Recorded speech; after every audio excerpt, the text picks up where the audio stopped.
Hello and welcome back to Scottish Independence Podcasts. We've got a real treat for you this week. Our guest is Pat Kane, who Marlene found herself holding a banner next to at the Believe in Scotland March. We took the opportunity to invite him on the show and we had a great conversation with him.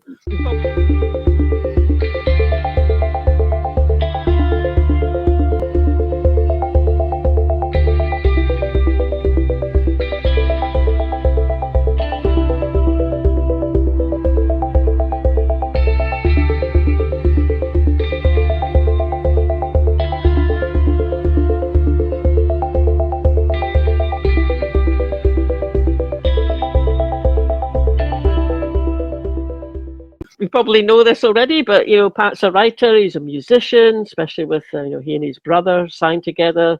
He's an activist. He's a curator. He's primarily based in Glasgow and London. He's written a play, The Play Ethic. He's written for the Independent, Sunday Times, Guardian, Sunday Herald, you name it. He's probably written for it. He's currently a columnist with the National. Let's go straight into the video, and you'll find out more about how this whole conversation arose. And the video is called Over 65s. Why Still Not Yes? Pat, thanks so much for coming on. It's just brilliant to have you with us. And before we get into what we're going to talk about, which is how come so many older voters are still not convinced about independence, but just to explain a bit for those of you who are watching.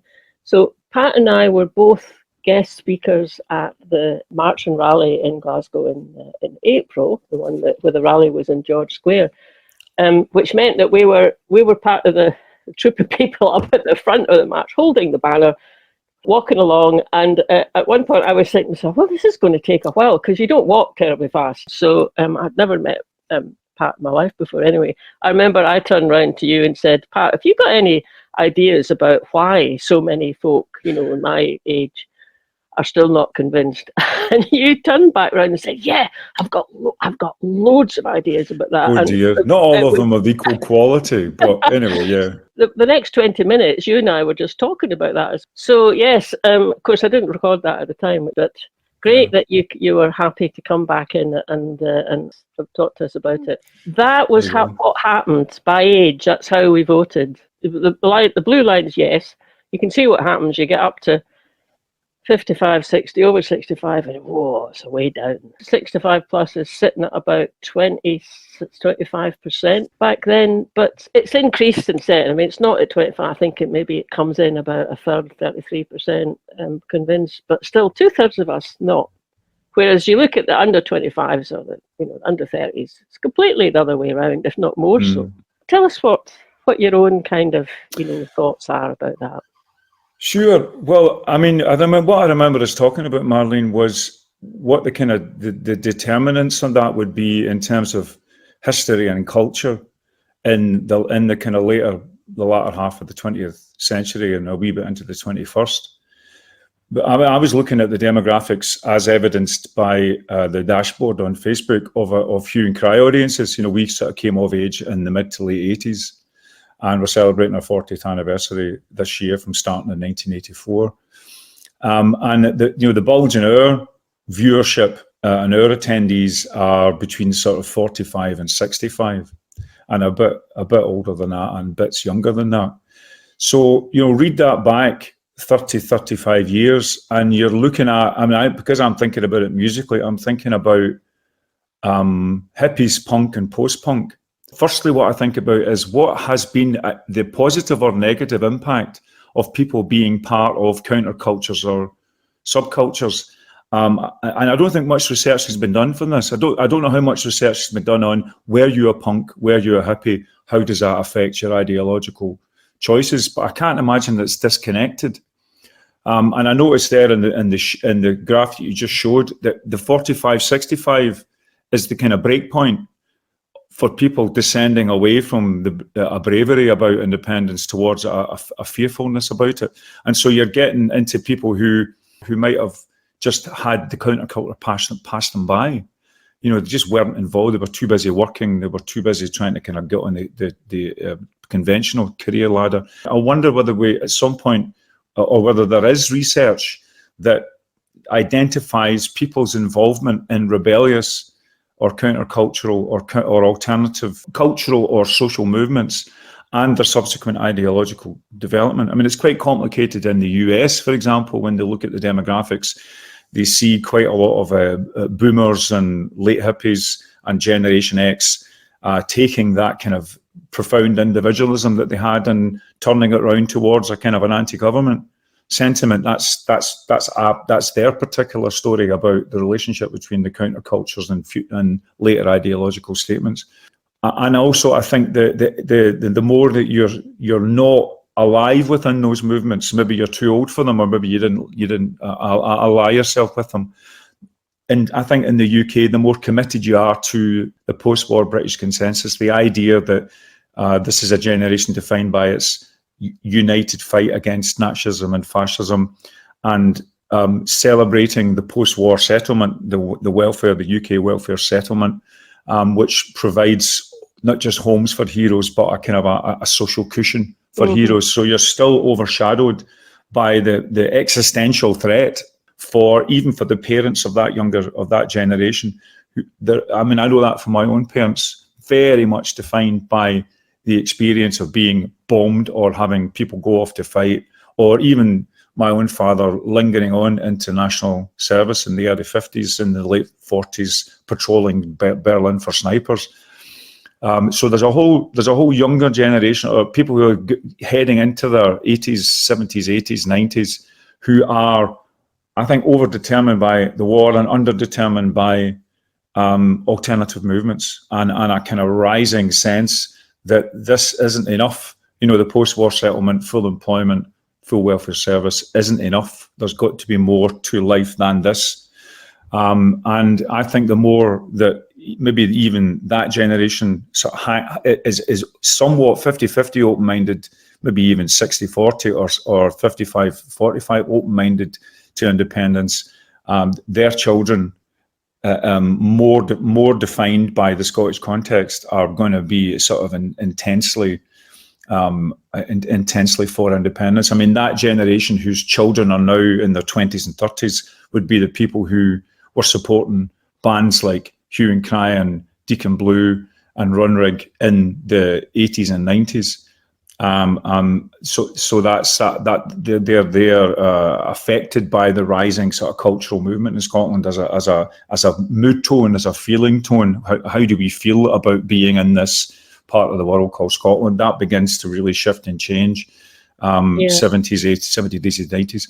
So it's quite a complex overlapping thing that I've been thinking about, and obviously as well. I think there's a class component to this, to the extent that people who have worked in tough jobs, whether they be service or manual, all their lives, and then finally eke a partly private pension out of that, or rely on public pensions, are very easily scared, by any macro change in conditions.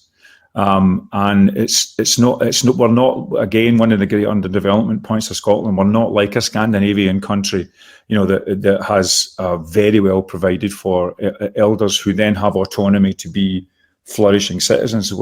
It's a poor state in Scotland in terms of the way that we support financially, and the level of pension support that we have inherited out of the British system. So people are more insecure, they're more precarious. And if you're insecure and precarious, you're not likely to be an independence supporter. You're not. It's not. Even if independence tries to say, "Here's your ultimate security," the interregnum between voting for independence and establishing independence is scary to people. And I would imagine. Please tell me otherwise, and I know otherwise myself because I'm now 60. But I would expect that the economic, social precarity of pensioners and elders in Scottish society is a continuing factor to their worry about macro level change. With the umbrella of UK around them, the pound guaranteeing any financial fluctuations that might affect pensions. Yeah. Tell me what you think. there's a class of quite well-off pensioners who've had private pensions. And I think from their perspective, there also is a level of fear, which is they're quite happy where they are and they don't want to lose that. They don't want to rock the boat. And particularly if they've perhaps got BB or the civil service, and you end up with a reasonable pension, which is based on British sort of institutions that are not readily, it's harder to see, well, what would happen to that pension paid in sterling from the Civil Service Pension Authority in England once we're independent. That's also another angle that affects older people. I think it totally does. And, I mean, I've talked to quite a few people across the movement about this. And so there are some people, I mean, the Andrew Wilson's kind of end of things, that say, well, this is why we want to talk about sterlingisation, because we need some continuities, some basic support and continuity between one state of affairs and the other. And so the idea that your pension would be suddenly denominated in a currency that was being attacked by currency speculators and bond markets and so forth, and would be subject to the macroeconomic expertise of a Scottish Treasury, etc., etc., etc. So the continuity of pensions, ensuring that there isn't a sort of sense of threat on that, is totally tied into some of the biggest questions about independence. The pensions question and the kind of the fear and insecurity that generates is why I try to keep an open macroeconomic mind about the early years of independence in terms of a relationship to currency and resources. But I think there's another angle on this that's coming down the turnpike, which is a challenge to all national economies, which of course is climate crisis and climate worsening. And the question of what is the best circumstance in which one is secure becomes quite a big question, and it becomes more as much a sociological question as a macroeconomic question. By that I mean it becomes as much about how, in the face of a disrupted food chain, from overseas, not, taking stuff away from shelves, if it comes to crop failures, if it comes to, energy failures, if it comes to systemic failures of any kind as a result of climate change, what guarantees your security in your home, in your community? And I think that is moving towards a kind of self-reliance, a kind of frugality, a kind of post-consumerism, which I think there is a possibility for older generations to lead on, who are not quite defined by the hyper-consumerism that you would say came from the last 30, 40 years. The idea of local activity, valuing community, valuing family, and valuing the way that those relationships, support the basics of life. Power being pushed down to local communities. It strikes me that fits with people who have a pension, who have a bit more agency and maybe a bit more leisure, and the energies that they're taking, that they're pouring into, say, the local book festival or the local restored building, are energies that can also go into, well, how do we increase the resilience of this community? Who are the leaders in increasing the resilience of a community in Scotland? Well, I would think it would be as much the elders as the youth. There's a call out to not to all elders, that's not a complete conversion you can make, but to an appreciable quotient of them, which is to say, how are we going to get through the 21st century ecologically? We're going to have lots more local reliance. Who's going to be a leader in those cultures? I think elders have a role to play. What do you think? Absolutely. I mean, I was the chair of our local community development trust until a couple of years ago. And absolutely, we are the demographic that runs everything because we have the time. But also a lot of the people who are involved in the trust, it's because they've had a role in their professional life that is actually useful, that they can bring to the community. So I think it really is a combination of that generation is very much has a lot to offer. And I think it's ironic, though, that that's also the generation, whilst they're going to be the leaders in the community, are perhaps the ones who are less, we know they're the ones who are less supportive of independence as a way out of these issues. And yet that whole thing about community resilience, food security, is hugely important. Really interesting, isn't it, Fiona? Because one of the theses I've been developing through my writing and through my talking around the movement is kind of what is the status of the long haul to independence? What do we need to dig in for the long haul? And one of the things that strikes me is that small I independence, will have to be the basis of big I independence. And Leslie Riddick makes this point very articulately, is that people who feel as if they are exercising power tangibly over their localities, over their buildings, over their energy, over their food, over their public spaces, over their cultural offers, feel stronger and they therefore feel more capable as citizens of the rocky journey of independence at the kind of bigger levels, at the levels of currency or the levels of sovereignty or armed forces or industrial strategy or all that kind of high level. So I kind of agree with you that there's a sort of horse waiting to start its race, which is a kind of in terms of what me and my partner Indra Adnan have set up with the Alternative, which is a kind of political think tank that we set up about 7 years ago after Brexit, a world with a global perspective. But one of the things we talk about is Cosmo localism, not NIMBYism, but Cosmo localism. The idea that you want to be in charge of the immediate circumstances of your community, but you draw in ideas from the cloud, from global best practice, and you're also connecting as a community to other communities with similar predicaments. Clearly, the obvious one there is land. So there's actually a very, very fertile politics of small I independence that should build up the character for big I independence. The whole thing, as Leslie says, get rid of this stand there and be fixed mentality. But it's a dead interesting question of who takes that forward. What are is there a kind of cross-generational alliance that takes that forward? Again, I don't think people who are feeling haunted by their passing, who are feeling economically challenged, are always turnable to a different life, which is to say, you want to leave something of a legacy behind you, which builds up the next generation, or at least which gives them strength and skills and precedent to cope with the remaining remaining 2/3 of the 21st century, which are going to be tough. Yeah.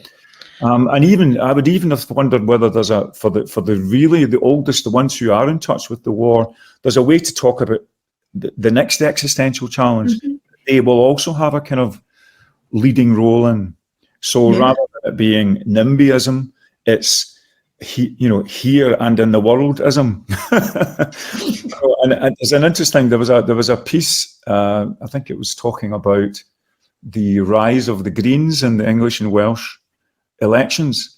And they were saying the piece was wondering whether the Greens were heralding a new conservatism. No, sorry, a new conservationism. Overlapping with conservatism. So people who are so disgusted with the way that development happens in rural areas, who are disgusted with what happens to beaches and water, whether that idea of conserving for the future can be reattached to a somewhat more radical, bigger politics. And again, it's, who are the narrators? You guys are obviously doing the job, right? But who are the narrators and the storytellers that can talk to different generations and say, value their experience and say, bring your skills to the table, because we're in a situation where we all need to come together to build up our resilience in the face of climate-induced systemic shocks.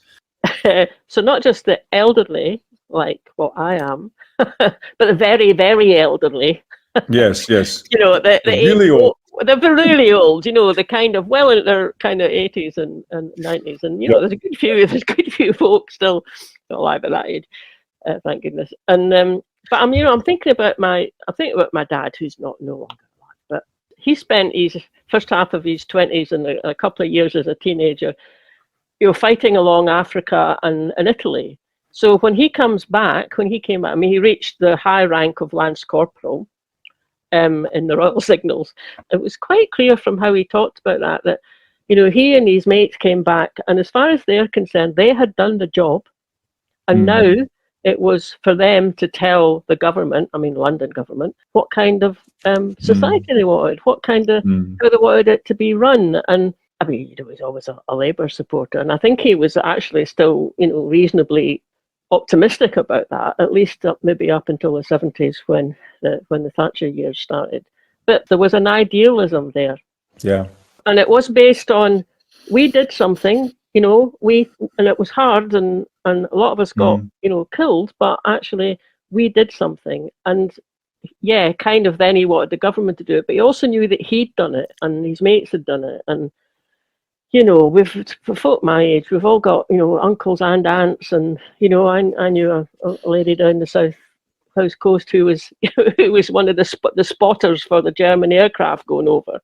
Yeah. Who was also getting shot at when she was doing a shift down in the south coast, or, an aunt who got her boat shot out from under her in the Mediterranean by a submarine, and she was a nurse. So there was that kind of, we did something. So yeah, maybe, it's just such an interesting train of thought to try and think, well, how could we capture that? Because we need to capture it again, wouldn't we? And it's very interesting because there's a lot of things running in parallel with this discussion about age.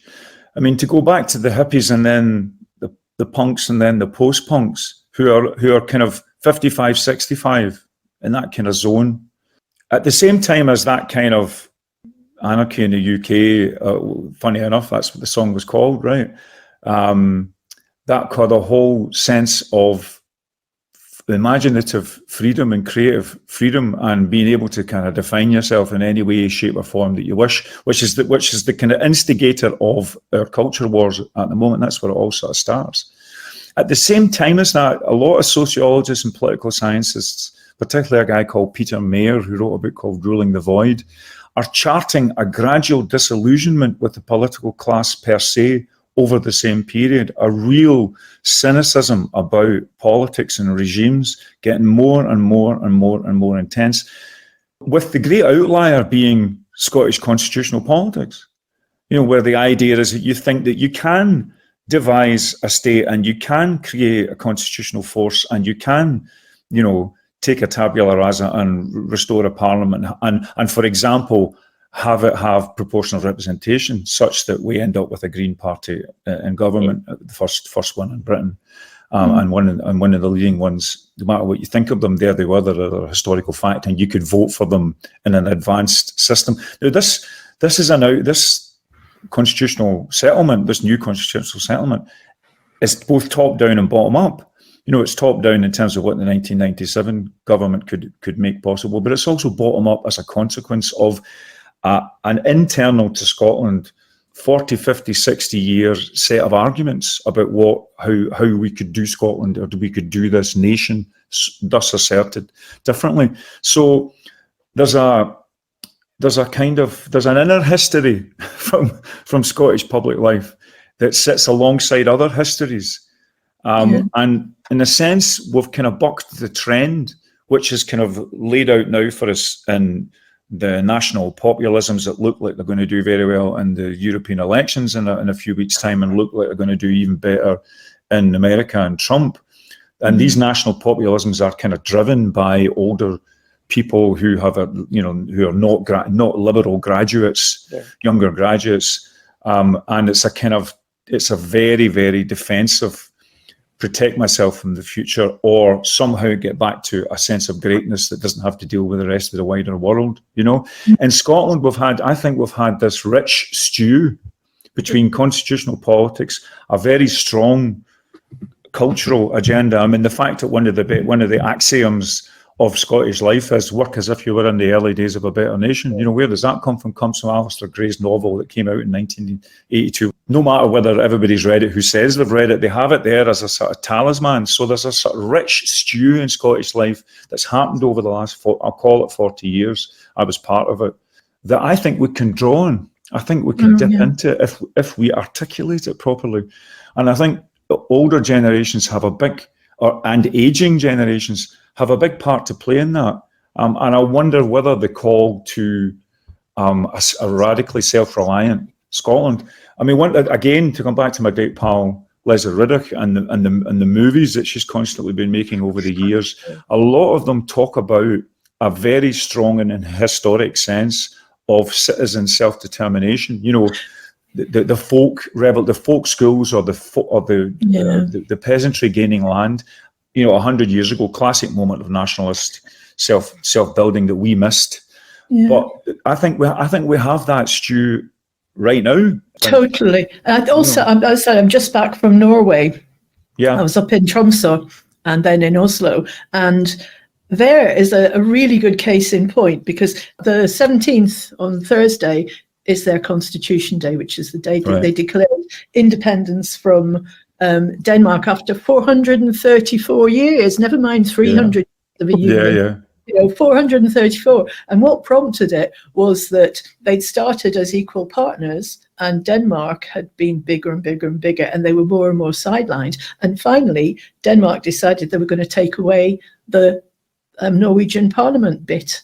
And that was the point at which they went, hang on a minute, which kind of feels a bit like the trajectory we're on anyway within the UK. But being there on their national day, now we didn't know it was going to happen. And it was also the day we were getting the plane from Tromsø to Oslo. And we didn't know that meant there were no buses. So it caused us. So we had 5 hours to stand in the streets and watch what was happening. And everybody was in this beautiful national dress. They all had flags. And they're only allowed to bring those flags out for special days because of the respect that they give it. And it was just fabulous. The atmosphere, everybody was so proud, festive. There was parades of children, there was bands. And I thought the feeling in this place is tangibly different to the way it feels in Scotland. And I was thinking in terms of, you know, the marches that we've been on, the one you were on, the pair of you, the feeling on that march was wonderful. That was what it was like right across Norway. But what they didn't have, that I could see any evidence of, was the people standing in the streets waving Union Jags and hurling abuse and blowing whistles and folk, you know, tooting, and that kind of half of our country is at war with the other half in terms of, do we believe in Scotland as a country? And I think that is probably something, I don't know how we tackle that. That's interesting though, isn't it? Just hearing you describe, you know, what that felt like over in Norway last week. Because what that brings to mind for me is the kind of atmosphere and, well, you know, curiosity, optimism, or maybe in some cases pessimism, but at least, interest that there was in 2014 during the referendum campaign. I mean, Fu and I interviewed Leanne Wood not long ago. You know, she was up here during that campaign, and you know, and she was describing herself, and it was exactly how, you know, what I remember, just people complete. Well, okay, so I live in Glasgow, so complete strangers talking to each other is part. That's just the norm, isn't it? But you know, you'd be in a bus, and someone sits down, and within 30 seconds, someone said, "Have you made up your mind how you're going to vote yet?" And you're in, you know, not just a nice day kind of conversation, but what do you think? A whole discussion, and it was vibrant, it was exciting, and you know, and even when it was someone who was going to vote the other way from oneself, that was all right. That still made it kind of really, in some ways, even more interesting and worthwhile. So, I mean, you can't just go back and recapture that, because there's been 10 years, and there's all these things happened both in Westminster but also up here. But at least it gives us a bit of a flavour of what, you know, what we might be able to tap into. She had a fantastic phrase, Leanne, as well. She said that summer everything seemed possible, and I thought sense of hope, that's the thing that we somehow need to recapture, even though we might have to do it different ways. But again, I totally agree with everything you're saying. Unfortunately, not much of a debate here. Sorry, I'm too old for debate. But the thing that's interesting there is that festivity. We have, I think, obviously a festival of politics every year in the Scottish Parliament, but just taking festivity and conviviality, big posh words, but these are very important processes. So I'm thinking about my pal Jerry Hassan, same age as me, moves down to Kirkcudbright, and the first thing he does is set up a festival, you know, and the festival touches on just what you were saying about curiosity and interest in ingenuity and interest in calmly sitting down with your opponent, who's your agonist rather than your antagonist, you want to respectfully discuss with them rather than destroy them. And who builds these spaces? There's a concept that we work with in the Alternative Global which comes from Václav Havel and Václav Benda in the bad commune at the pre-liberation days, where they were artists and philosophers and creatives, and they created what they called a parallel polis. The old phrase for the old Leninists used to call it dual power, but it was the idea that you have a very strong civil society that isn't just doing things because they've found the building and they've found the enthusiasts and they've found the cause and they've got a wee bit of resource, and then they just go and ask for forgiveness, not permission. But it's more coherent than that. There's a kind of an alternative thinking and feeling space that doesn't just happen according to punctual events like a national referendum, but keeps going. The great failure of us all post 2014 was the way that Yes Scotland and its database just collapsed. I know, I was there, I saw it just fold out of sheer exhaustion and dispiritedness, and then all that energy went to the SNP, and then the SNP didn't realise what they had, which was community power in their hands, and they twice didn't vote in Tommy Shepherd, who was there to wanted to take advantage of that and wanted to sort of see people feeling empowered for independence at a local level. But that can be aided and abetted by legislation. So if rather than thwacking local councils around the backside with ever more punitive settlements, how about getting to grips with land tax? How about getting to grips with community development that puts buildings at the service of active citizens rather than failed models of retail that we need to get beyond in terms of post-consumerist, post-capitalist society in any case? All the great charges that have been made of the Scottish Parliament, which is that they haven't really democratised, extended democracy further down into the society and into everyday life, I think is valid. But I think there's a reason for it now, because we need to build community resilience in a deep and broad way. And as one of you said before, there are people who are creatively and enthusiastically doing that. The question is, how can the top down enable that to happen? I mean, all these stories about people using community trusts, starting out with a squat, because the council were about to close down the creche, and there's various places in Scotland that are now sort of robust spaces, but started out with in a kind of sense of protest and take 18-25 years to get to a state of stability. How can we convert that to 18 to 25 months, such that then you have in communities places that can gather together, spirit, hope, and practice, but quickly, rather than being something that people have to struggle for. We did that, and the reason we set up the trust was because our local council wanted to divest itself of community centres because they couldn't afford to run them.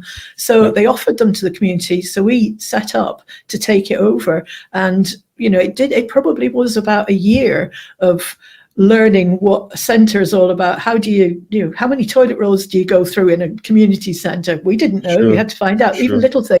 But also, what is the relationship with the council? Where do the bills get paid?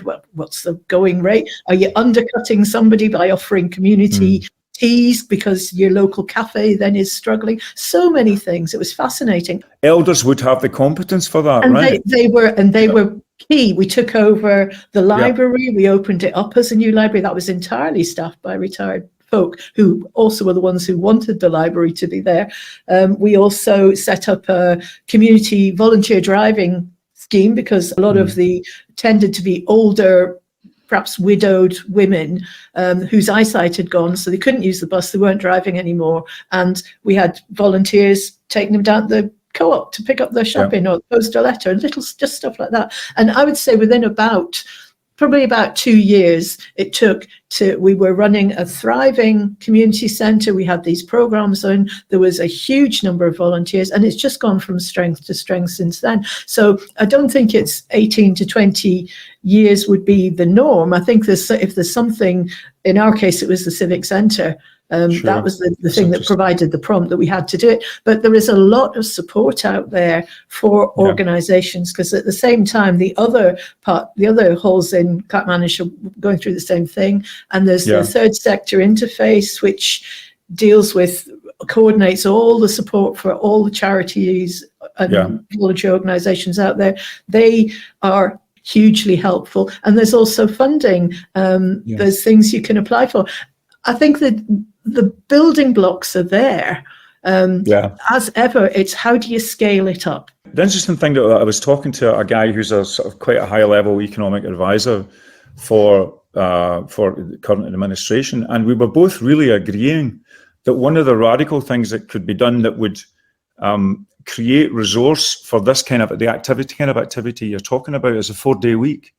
Oh yes. You know, if you can somehow compel that, then what you and on a trajectory which may be compelled in terms of automation and AI, and in terms of needing to reduce consumption to a 3-day week. But even if you manage to get a 4-day week, then everybody has that bit more elbow room to be participating in a zone of society, which doesn't mean that volunteering. What did Oscar Wilde say about socialism? The problem with socialism is it takes too many evenings. Yes, you know? That's very true. So if you at least get some afternoons into your life, you know, people begin to just transform their relationship between what they are, and this is obviously 4-day week without reduction in wage, but that joins up the elders that are involved in the things that you're talking about, and the working population. So, you know, rather than them thinking, this is not for me, this is what I do after I retire, it becomes a zone of self-creation and self-development and community development that's available to everybody that's working, rather than just those who are officially out of the workforce. Universal basic income would also hugely. I mean, essentially, as retired people, that's what we're on, because we've got a pension, so we're not having to worry about going out to work. No, we're not living like kings, but you know, that would be an extension of that 4-day week. That would be a great idea. Yeah, that's exactly the compliment. There would still need to be a link made, wouldn't it, between like the people who were involved in all that activity that you've just described. You know, with so that might be replicated, you know, I'm sure in communities around Scotland, perhaps, and it would certainly help if, you know, if there was some bit more of central support for that. So coming down or drifting down from ScotGov, but then people have to make the link to, if we can do this and feel as empowered and look, we're making a difference here. You need to kind of build it up to, so we could have a nation that does that. And that's not there yet. I don't. You might not know the answer to this, but of those folk that you were working with, were there very many of them who were pro-independence? I would say probably about half. Like.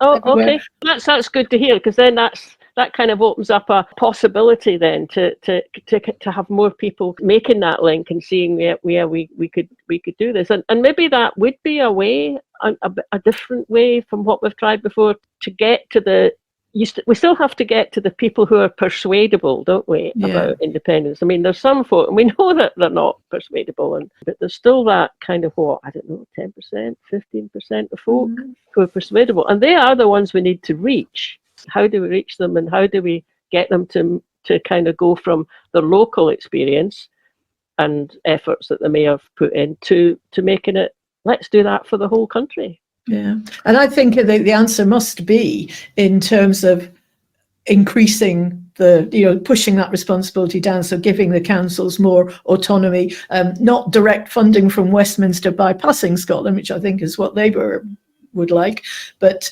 to just try and break up some of these big councils as well. I mean, they talk about Kate Forbes, I think, in one of her leadership debates way back, had said the first thing she'd do was she'd divide Highlands and Islands. Well, Because, I mean, as Leslie explains so well, we are totally out of whack with the whole of Europe in terms of the level at which our decisions are made. I put the graph together, but they're figures taken from a YouGov survey that was done, I think, within a few days of the referendum. So they're old, they're 10 years old. But so this is like why we voted in the way we did. And this is for no voters. So the one at the top, the pound, that was one of their main reasons. And then down, as you go down the page, they get to be less important. So their three top ones were the pound, pensions, and the NHS. The ones for why people voted yes are not completely dissimilar to that. You know, yes. NHS and pensions and tax and public spending is also important, but then people made the opposite decision based on it. We were reminding ourselves just before we came on this chat about that guy it was Rob Shorthouse, who's part of the No campaign. Yes, very memorable. Yes, absolutely. So we've got a little clip that we had of him explaining how he single-handedly achieved the no vote. I mean, the guy's ego. Hubris. Superbly. Absolutely. But the 3 points that he made, the first one was fear. So absolutely go on fear and all these things that are so important to people, regardless of the situation. But the second bit was, and also give them something to vote for. So he played up that sort of, we're better together and there's something in it because we'll definitely get more powers and that's something to vote for. It's a win-win. So sort of frighten them, but then give them a tasty alternative that can still make people feel good and Scottish and patriotic because they're going to get the government more powers.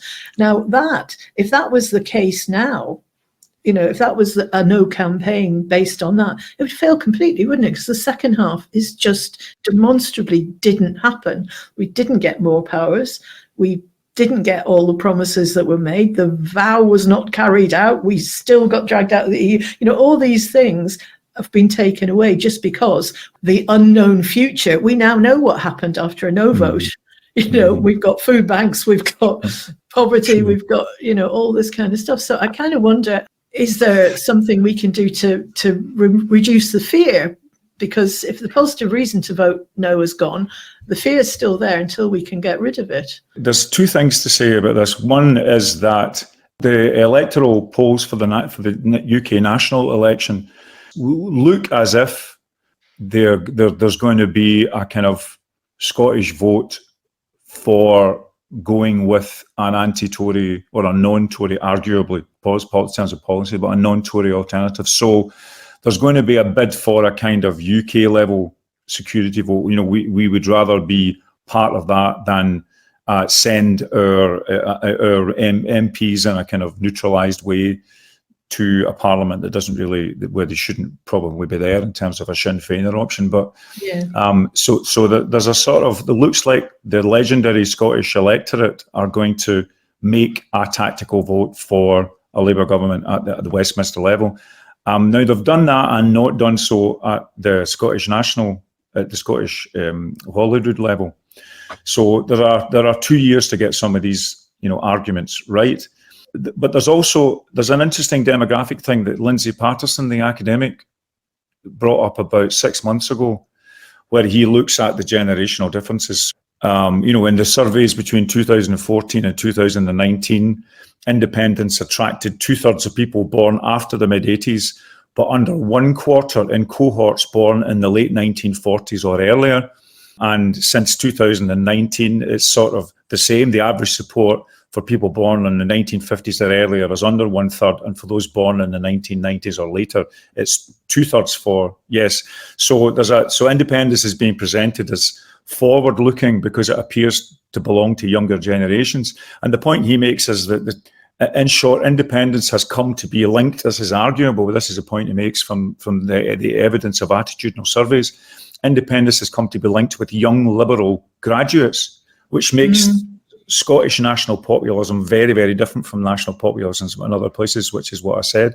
So despite the current travails of the SNP government, despite a Westminster defeat, the sociologists are telling us that it's not the Scottish Unionist increase is not guaranteed because there's an identification of a certain generation with independence as the future, and Westminster is the past. And if the Starmer government gets into trouble quite quickly, as everybody's predicting that it will, then that younger generation will be able to kind of catch fire with independence again, maybe in time for the second Holyrood elections.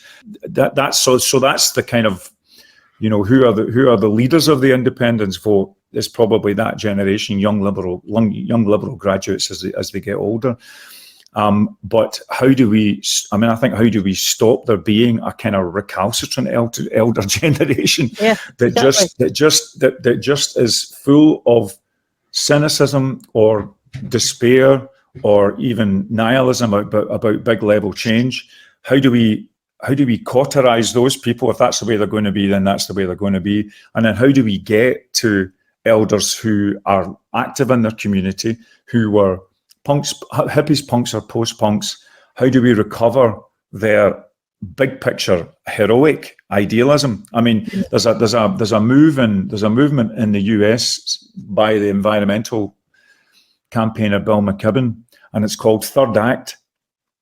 So it's basically saying to people in this age cohort, this is your third act. This is your moment to conclude the drama of your life and the life of those around you and your communities in a sort of magnificent, bold, and noble manner. And that's the appeal that they're making. This sense of being the support for coming generations who have major challenges to bear.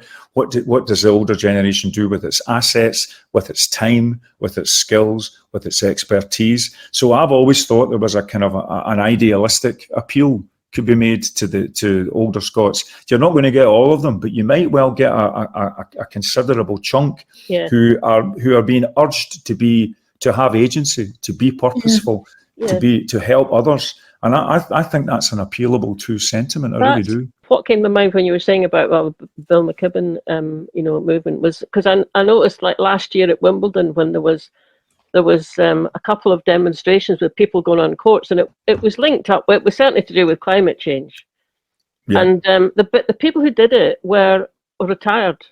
I think there were 3 of them, and they're all retired. And I watched it and I thought, because they haven't got anything to lose. I mean, even if they ended up in prison, I mean, it's all right.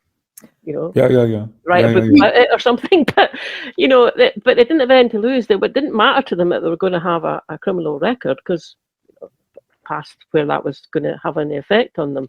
I'm sure there are people, my age older, up in Scotland who are active in that sort of climate change. Well, I know some of them, but how do we CND as well? Yes, CND, but how do you get that kind of either shifted over or more likely expanded so that it becomes, a third act, which is to do with helping make Scotland independent again?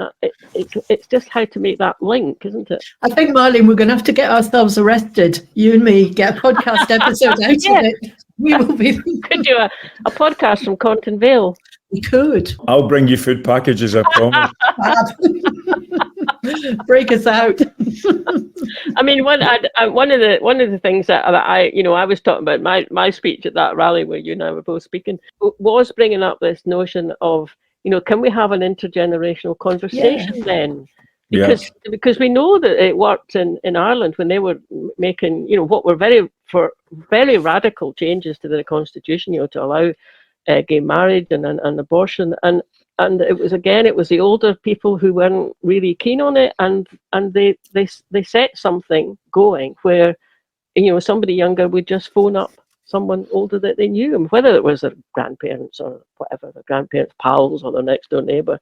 Yeah. And if we could get something like that going, maybe that would help just kind of expand people's horizons a wee bit. And let me flag up something that's clearly coming down the turnpike that's relevant to older generations, which is the drumbeat of war and the drumbeat of militarism that's pounding and pounding. And it's not just pounding in a kind of, weird, distorted version of the Cold War or the Second War. It's pounding at the level of military-industrial complex.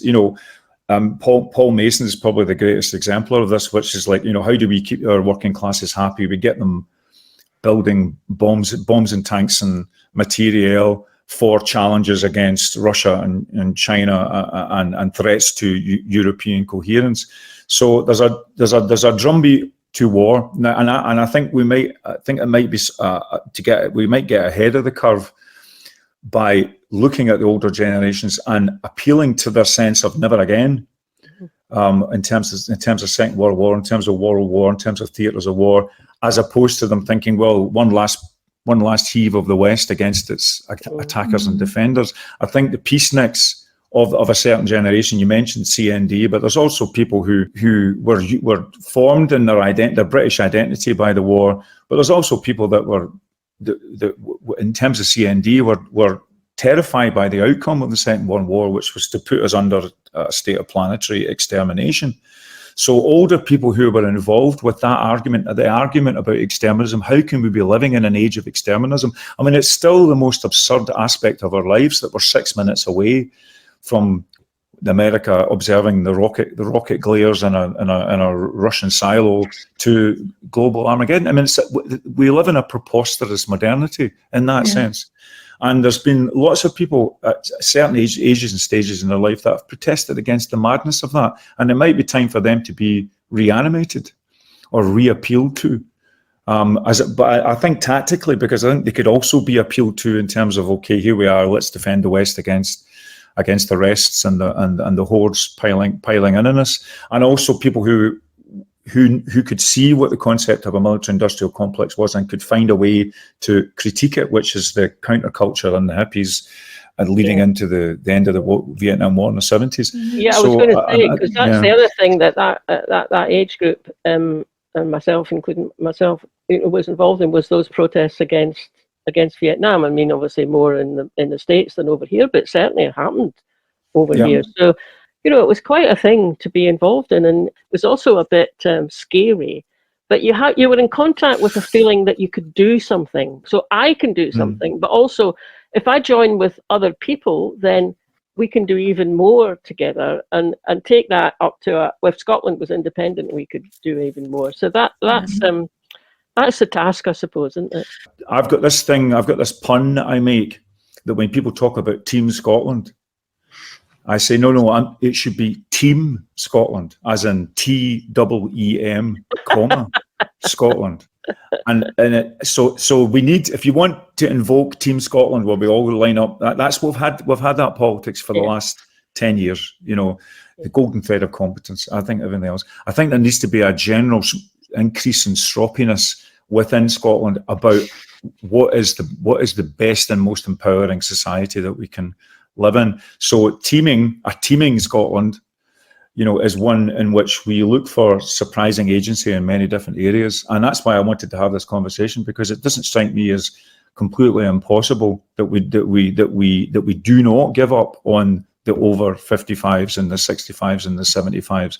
I think we could find ways to talk to people who are otherwise also not interested in independence or are averse to it, by figuring out ways to talk to older generations, and by appealing to the history that they've lived through and the idealism that is maybe still sedimented within them, not with an anticipation of complete success, but we may well forge something intergenerationally, as you say, Marlene, which could be new. I remember the point of supporting Scottish self-determination and on the way to independence is that we are a laboratory of democracy. As Louis Brandeis once said, it should be a place in which we can be. And we stopped experimenting with democracy in Scotland. We decided we were going to be Team Scotland. We're going to do the golden thread of competence. And here we are. So we're actually it seems like we're at the bottom of a curve. All the commentators are saying independence is done and dusted. No, I think it's the bottom of the curve leading up to a different set of futures. And I think that should happen regardless of whether we get the big blue tick from S&P's headquarters or not. It's just been great talking to you, Pat, and again, just kind of say thanks very much for coming on. But it's a whole kind of ideas coming in from all sides and what we've been talking about, and that's really great. Actually, it's sort of fertile, isn't it? It's a sort of fertile. I think so. To be thinking about it. I think things are fertile. So happy to be here. Thanks for having me, and call me back when appropriate. Yeah, thank you. Thanks again. Brilliant.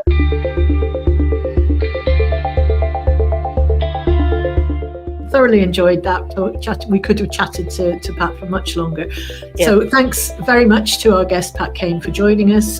We will definitely take him up on his offer of coming back into the studio at some point. Definitely. As you said, it was fascinating. Yeah. Thanks for listening. Yeah, we'll see you again next time.